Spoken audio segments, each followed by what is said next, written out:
got a sense for a mosh pit. Likes on the gram, make a bitch think she poppin'. Ay, and I keep a cock for a dick, bitch. Beat around the bush, I keep a mop for a misfit.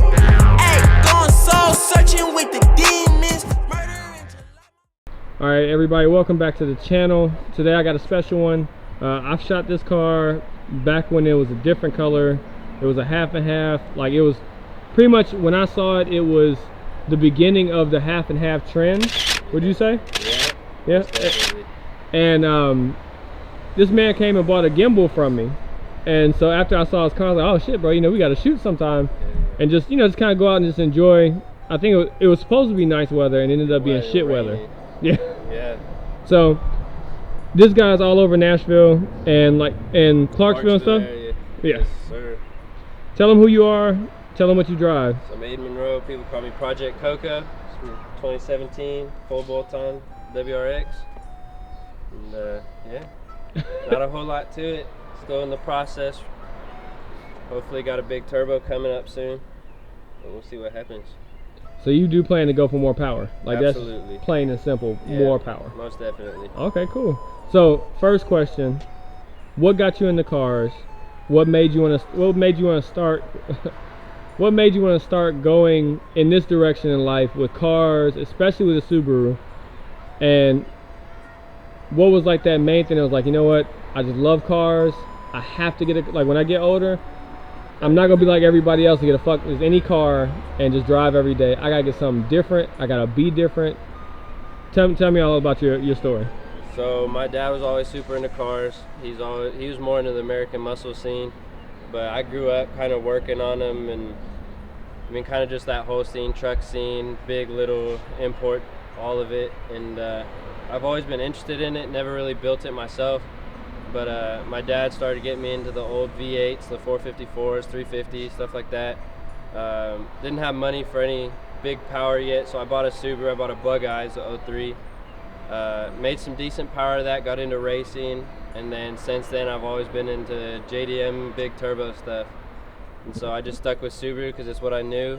You know, worked on the engine, worked on the suspension, so figured it was an easy transition to something a little bit newer. And, nice. Took off.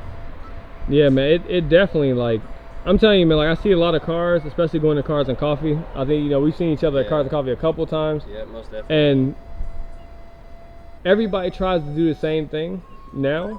That just seems, I guess, because Instagram is, yeah, whatever Instagram is popping, like whatever's trending on Instagram, they try to get that so it gives me likes, me follows, shares, whatever it is. But one thing I noticed about your car when I shot it the first time was just how different it was. The half and half seemed like it was getting popular, but the half and half with the camo and the color scheme that you had was interesting. Yeah, different. So I was like, okay, cool. If he's down to shoot, we'll check it out. So tell me, next question. I only do 3 questions in these little things. This is the beginning of my little meeting and talking to the people that we're shooting the cars of, so y'all can get to know them as well too. Personable. Yeah. So second question is, what's the next big mod for the car?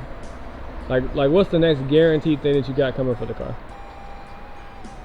Probably a big turbo setup and BRZ intake manifold, so I can get direct injection. So it's not direct. Was it port injected? Mm-hmm. Oh, okay. See, so that'll be the big one. That'll pick me up a little bit, but I can't go crazy until I get a new block. So I'll go IAG stage 3 block or stage 2 block for big power. Yeah. That'll be my big push. Is the Subaru transmission thing like a real thing? We're gonna find out. I've heard about it. My buddy's had it, and I mean, he's chilling it right around 600, and he's reliable still. So we're gonna find out. I'll push the limits.